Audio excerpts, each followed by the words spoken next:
It's been weeks since Russian dictator Vladimir Putin's unjust war of aggression began in Ukraine.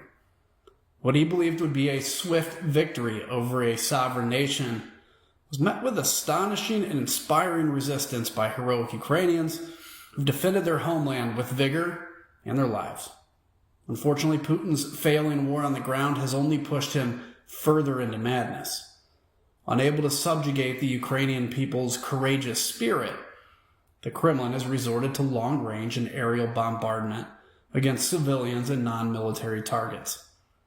Exemplified by President Zelensky, however, the Ukrainian people have shown the world that they will not bend to Putin's cowardly tyranny.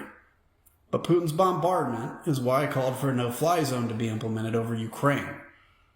His use of indiscriminate shelling, including illegal cluster munitions and horrifying thermobaric weapons that suck the oxygen out of the air, on densely populated areas, has killed countless Ukrainian civilians, including children. The reports out of Ukraine are grim. The outlook is even worse. Ukraine is on the verge of a humanitarian catastrophe. We should take Putin's word when he says that his designs go beyond Ukraine. To halt the Kremlin's bloody campaign and prevent an unimaginable human suffering, the United States should take the lead to at least create safe havens for the Ukrainian people. First, we must urge the Russian Federation to allow for corridors for civilian evacuations and aid shipments into Kiev. If they refuse to do so, the United States and any willing partners should provide and enforce a humanitarian air corridor to Kiev to allow for airborne delivery of aid, food, medicine, and other critical supplies to survive and outlast the Kremlin's barbaric assault. Second, the United States should create an enhanced humanitarian air policing mission over western Ukraine, where Russia's military campaign is more limited. This would provide a gravely needed safe haven and staging areas for displaced Ukrainians, and it would help ensure the long-term viability of the democratic Ukrainian government. Lastly, our allies who are able to donate aircraft to the Ukrainian military should not delay.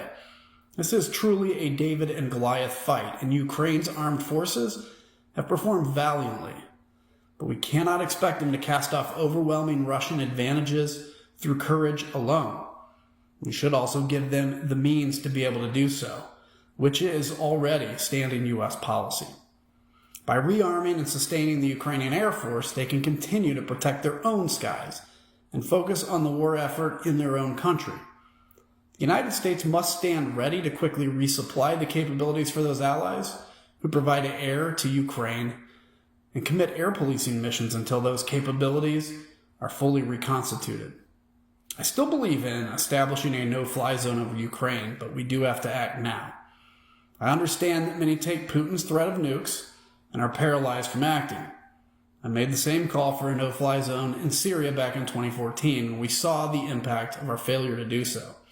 Here I am again, making the call for a no-fly zone over a week ago, and I believe that failing to do so in fear of Putin simply empowers Putin even more. Now's the time to put a stop to him and to his barbaric brutality.